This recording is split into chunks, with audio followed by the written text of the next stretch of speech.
quelque chose qui va permettre à chacun de nous de comprendre peut-être mieux la nouvelle alliance. Quand nous posons des questions à Dieu, ces questions-là sortent des cœurs, les cœurs déjà dans les murmures. On ne voit pas Dieu. On n'est même pas sûr qu'il est là. Lorsque je vois la vie de ceux qui se disent chrétiens, il y a des questions qu'on ne pose pas à Dieu. Mais on bagarre avec Dieu. On se querelle avec lui. Dieu, vraiment, si tu étais mon père, comme on dit là, je ne serais pas dans cette situation. Nous sommes convaincus, n'est-ce pas, que si Dieu était vraiment mon père, s'il m'aimait comme on dit là, est-ce que je serais dans cette situation? Ça, c'est la logique. Mais pourtant, si nous avons la possibilité de nous approcher de Dieu, je suis sûr qu'on va lui poser des questions d'une autre manière. Or, Dieu nous a donné la possibilité de nous approcher de lui. Mais seulement nous ne pouvons pas nous approcher de lui physiquement. Voilà pourquoi nous avons des problèmes. Parce que nous ne pouvons pas nous approcher de Dieu physiquement. C'est-à-dire dans la nature, dans le naturel. Nous ne pouvons pas nous approcher de Dieu. Nous ne pouvons pas parler avec lui bouche à bouche. Ça pose problème. Et je puis vous dire que 99% des chrétiens ont des problèmes.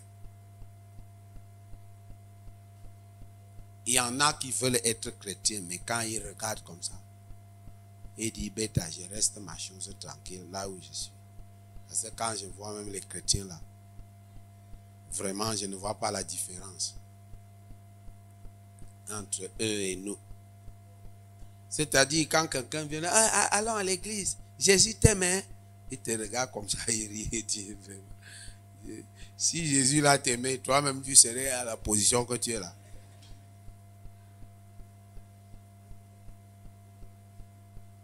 Et c'est fréquent. On se retrouve triste. On se retrouve quelquefois aigri devant Dieu. Mais nous ne faisons pas beaucoup d'efforts pour chercher à comprendre exactement pourquoi nous sommes dans ces situations. Or, on dit que Dieu est parfait. Si Dieu est parfait, ça veut dire que tout ce qu'il fait est parfait. Pourquoi Dieu, tu peux être comme ça? Compliqué. Voilà les choses que j'ai envie de creuser avec vous pour que nous puissions comprendre. Tout dépend du cœur de quelqu'un. Quelles sont les dispositions de notre cœur? Parce que Dieu veut répondre à beaucoup de tes questions. Mais il veut répondre à un cœur qui est disposé à le comprendre. Ce n'est pas un cœur qui le juge d'abord. Fais attention lorsque tu t'assois pour penser que tu as des problèmes.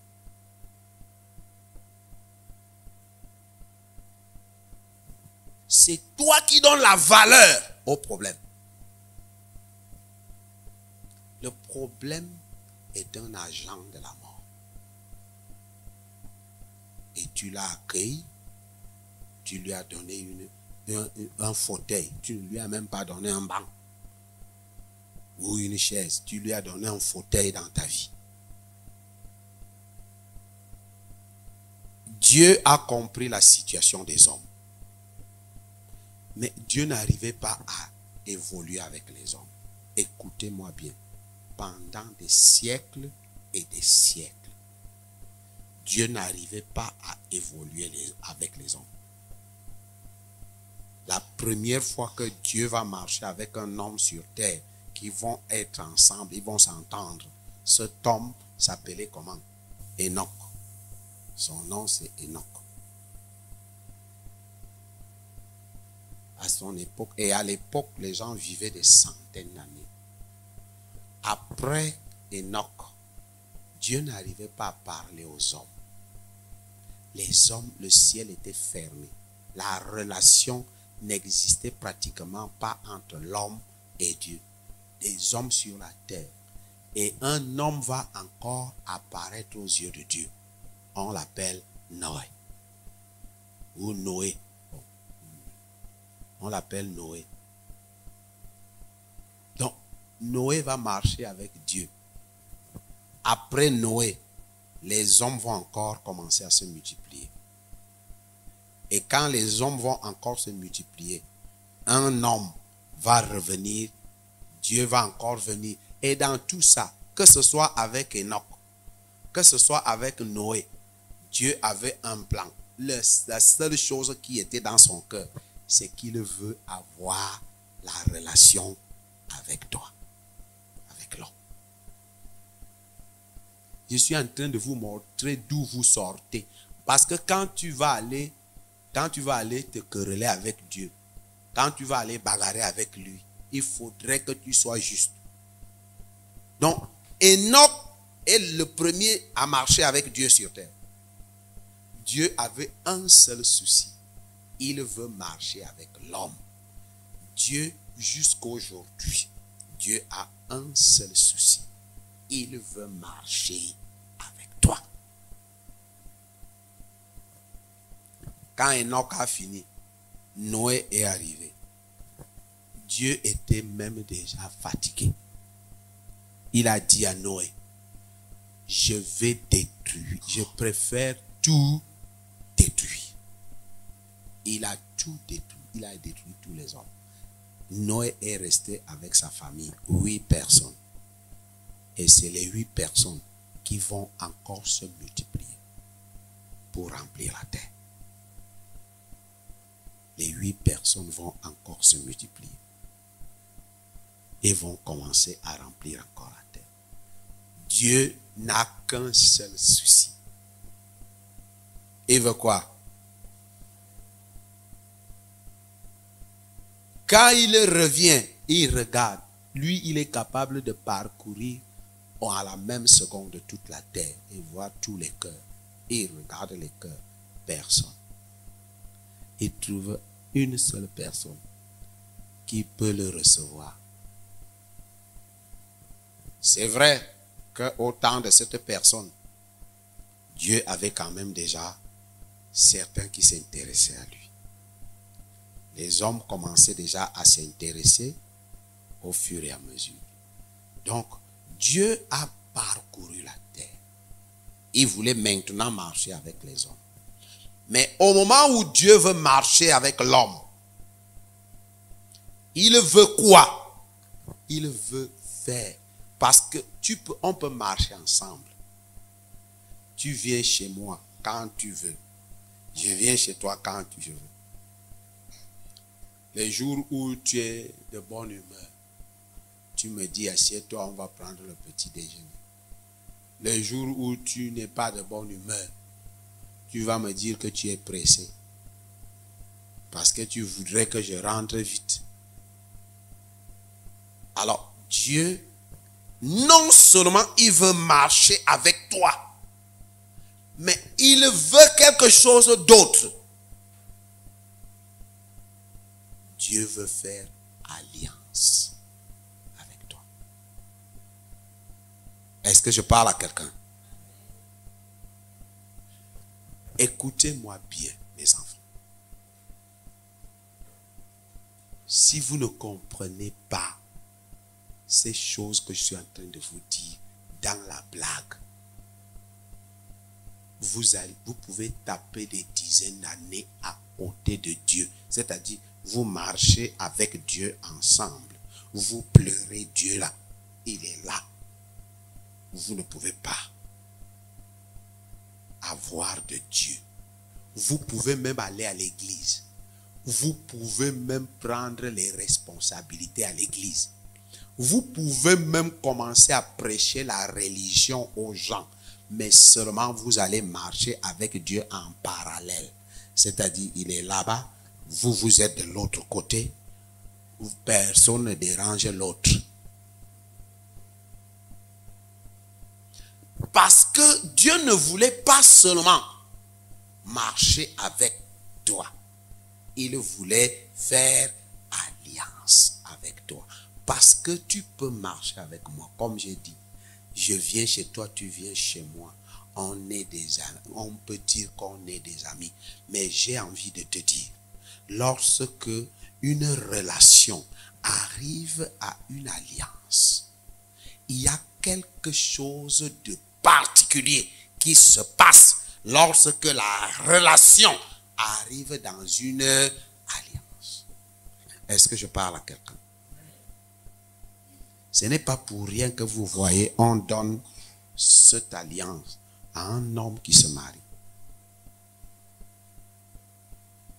Parce que tu peux avoir un Djomba ou un Mapan. Vous les connaissez, je parle camerounais. Hein? Parce que je sais que vous me comprenez bien. Hein? Une tisa.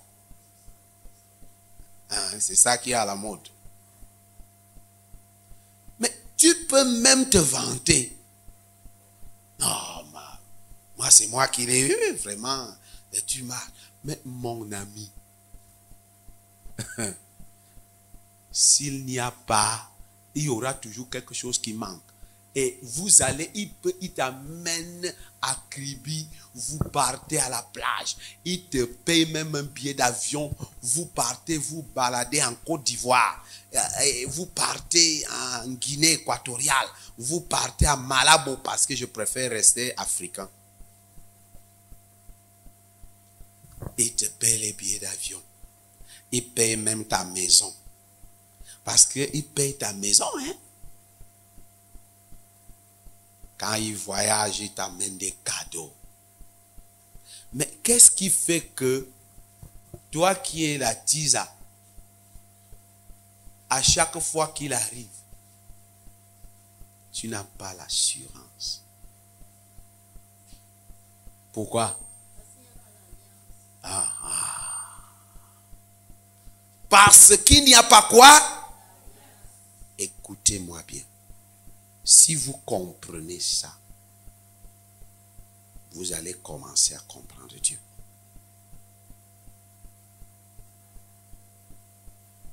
Il ne suffit pas pour moi de dire que je suis chrétien.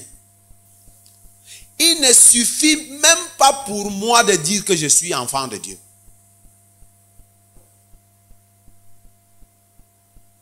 Écoutez, tout commence quand? Marche avec Dieu. Tu as déjà fait un grand pas. C'est bien. Mais qu'est-ce que Dieu veut le plus? Qu'est-ce que Dieu veut le plus? Il veut faire alliance avec toi. Pourquoi alliance? Pourquoi la personne te paie la maison? Il t'achète même une voiture. Il t'entretient bien. Mais à chaque fois, tu lui poses toujours la question. J'ai dit, tu as même dit qu'on va se marier quand? Ah, dis donc, laisse-nous les histoires. Mais il te manque quoi? Non, non, non. Moi, je ne veux pas. Je ne veux pas. Il me manque quoi? Comment? Pourquoi? Parce que tu es convaincu que même si tu trouves quelqu'un d'autre là à attraper, tu n'as rien à dire. Tu vas dire quoi? Pourquoi tu n'as rien à dire alors qu'il t'achète des voitures, il loue les maisons, vous avez même déjà des enfants? Pourquoi tu n'as rien à dire? Parce que ce qu'on appelle loi, la loi, La loi, le principe, c'est la chose qui contrôle l'existence des hommes. Et la loi ne te connaît pas. L'alliance est un engagement. L'alliance est un engagement de deux parties. C'est-à-dire, une partie qui décide de façon délibérée de donner du sien. L'alliance a quelque chose de particulier parce que l'alliance est un principe. Écoutez très bien. Vous êtes des intellectuels, vous connaissez ce que c'est. L'alliance est quelque chose de particulier parce que dans une alliance, il y a ce qu'on appelle le respect, l'obligation de l'engagement. Est-ce que je parle à quelqu'un? C'est-à-dire que lorsque, par alliance, tu t'es engagé, mon ami, c'est scellé. Et quand c'est scellé, toute partie qui décide de rompre l'alliance de façon libérale ou délibérée va porter automatiquement un fardeau. Je vais vous dire, même si ce n'est pas dans la loi de la justice ou c'est pas moi, des autorités, mais la nature, Dieu lui-même a créé dans sa nature, Dieu lui-même a créé ce principe qui veut que lorsque tu as dit, tu t'es engagé, tu as mis ta conscience, tu as mis ton cœur et tu as dit de ta bouche, à partir de ce moment, tu n'es plus libre. Est-ce que je parle à quelqu'un? Dieu a établi, lui le créateur. Mon ami, il n'existe personne sur la terre qui peut enlever ça. Même Dieu lui-même en personne, pour qu'il rompe l'alliance, il établit une autre alliance. Toi, l'homme, tu es qui pour rompre l'alliance? Alors, le problème de Dieu, c'est que Dieu ne veut pas seulement marcher avec toi. Dieu veut une alliance. Parce que dans l'alliance l'engage. Et l'alliance t'engage. De manière à ce que vous deux, quand il y a un problème de l'un, c'est le problème de l'autre. Quand il y a une situation de l'un, c'est la situation de l'autre. Quand il y a le bonheur de l'un, c'est le bonheur de l'autre. Dieu veut ça. Alors quand Dieu arrive sur la terre, il a marché avec Enoch. Il a marché même avec des gens comme Melchisedec, qui était avant Abraham. Mais la première fois que Dieu va proposer une alliance, c'est lorsqu'il vient marcher avec qui? Abraham.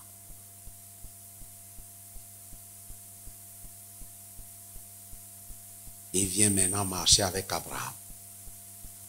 Et la marche avec Abraham va être une marche spéciale. Ça va être une marche spéciale, c'est-à-dire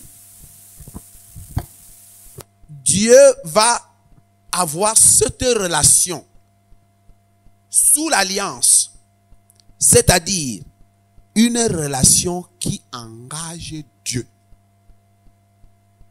et qui engage Abraham. Les deux vont marcher ensemble.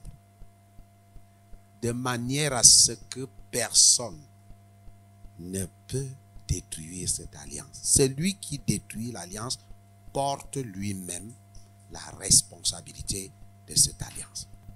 Nous sommes donc dans la relation Abraham et Dieu. Et il y a l'alliance qui va naître. Cette alliance va conduire les deux personnes pendant longtemps. Alors, lorsque les deux personnes vont marcher, en quoi cela nous intéresse? Moi, j'ai mes problèmes. Vous venez me parler de l'alliance avec Abraham. Je ne connais même pas Abraham. Il n'était pas là-bas. Moi, j'ai mes problèmes. J'ai dit à Jésus, je veux voir si tu es vraiment Jésus quand tu vas régler mes problèmes. Cette alliance va avoir des éléments. Dans cette alliance, tu vas trouver là où tu es intéressé.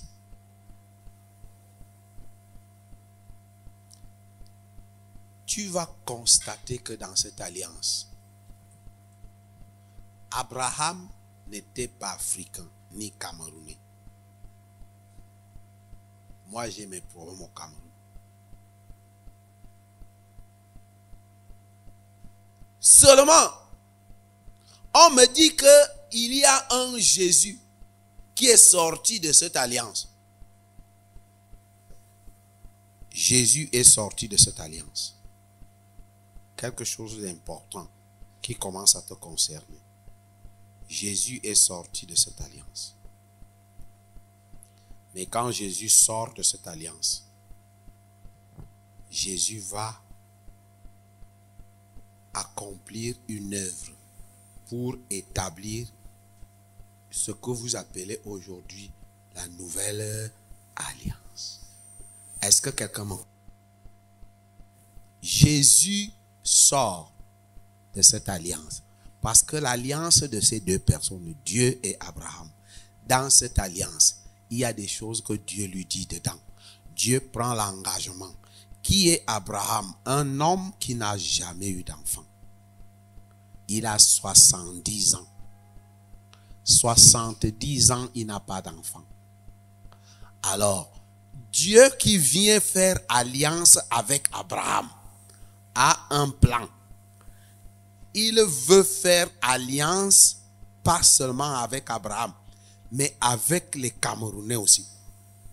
Mais pour qu'il arrive au Cameroun, il faudrait qu'il fasse d'abord alliance avec qui? Avec Abraham. Et quand l'alliance d'Abraham va aboutir et que tout va bien, à ce moment, il y aura quelqu'un qui va sortir de cette alliance avec Abraham et qui va venir faire une nouvelle alliance. Afin que les Camerounais aussi, là où ils sont en Afrique, loin, qu'ils soient au courant de moi.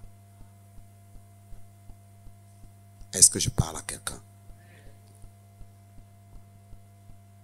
Dans les éléments de l'alliance avec Abraham, il y a des choses qui nous perturbent dans l'alliance que nous avons avec Jésus. Il y a des choses qui nous causent problème.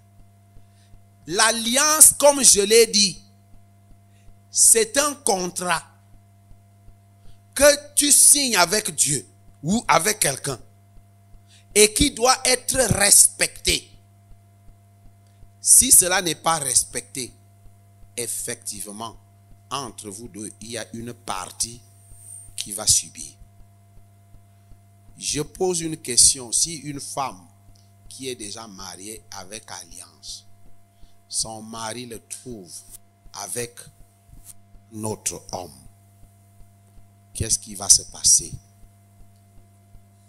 C'est le divorce. Il va la répudier. Donc, il va la répudier. Et que si l'alliance d'Abraham avec Dieu, Abraham ne respecte pas cette alliance, Dieu va répudier. On est d'accord. Mais Dieu lui dit, moi j'ai un problème. Je veux sauver tous les hommes de la terre. Toi, tu as un problème. Tu n'as pas d'héritier. Tu n'as pas d'héritier. 70 ans, tu n'as pas d'enfant. Mais moi, je suis venu et je veux faire alliance avec toi. Et quand je vais faire alliance avec toi, je ne vais pas te donner seulement un enfant. je vais te donner un peuple. Non seulement je vais te donner un peuple, je vais même sauver les gens du monde entier. Et ils seront tous des enfants. Est-ce que quelqu'un me comprend? Je suis en train de te parler de Dieu. Parce que quand tu vas aller parler de lui dans ta chambre, quand tu vas aller te quereller avec lui dans ta chambre, il faudrait que tu le connaisses. Je vais faire alliance avec toi, Abraham. Je vais te donner, moi je ne vais pas te donner seulement un fils. Je vais te donner tout un peuple. Et dans ce peuple va sortir même un homme qui va aller établir une nouvelle alliance. Parce que moi je veux l'alliance avec tous les hommes de la terre. L'alliance étant donc ce contrat que Dieu signe avec toi. Donc autrement dit, le vœu de Dieu dans le cœur de Dieu, qu'il veut un contrat entre lui et toi. Alors si je dis que je suis dans la nouvelle alliance aujourd'hui, qu'est-ce que ça veut dire? Est-ce que quelqu'un peut nous expliquer ce qu'il comprend? Si moi je me lève maintenant, je dis, ah, moi je suis dans la nouvelle alliance.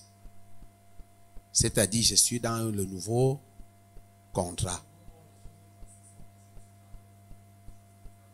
Dans le nouveau contrat. Ah, ok. Je suis dans le nouveau contrat. Mais si je suis dans le nouveau contrat, c'est qu'il y a d'abord eu un ancien contrat. Ce n'est pas ça. Est-ce que j'ai étudié dans ce contrat quels sont les éléments? Parce que Dieu n'est pas là, n'est pas venu abolir le premier contrat. Je vais te lire ce texte, Matthieu chapitre 5. Matthieu chapitre 5, à partir du verset 3, il est écrit: Heureux les pauvres en esprit, car le royaume des cieux est à eux. Heureux les affligés, car ils seront consolés.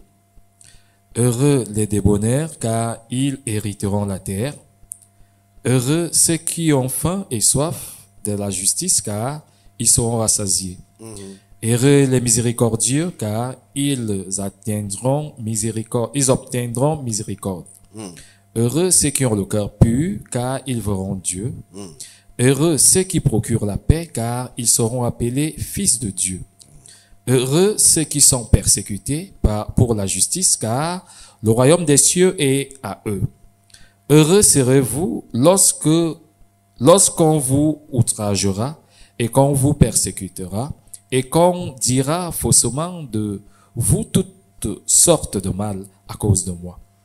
Réjouissez-vous et soyez dans l'allégresse, parce que votre récompense sera grande dans les cieux, car c'est ainsi qu'on a persécuté les prophètes qui ont été avant vous.